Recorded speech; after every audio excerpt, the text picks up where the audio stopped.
Hello, in front of me I've got Odys Thanos 10. In this video I'll show you how to set custom notification sound. In the beginning, let's go to settings, enter sound and go to default notification sound. Scroll all the way down and select add ringtone.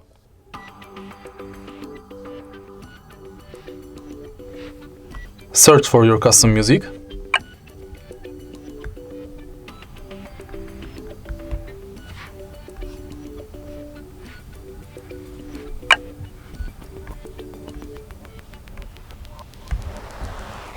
And now select it from the list.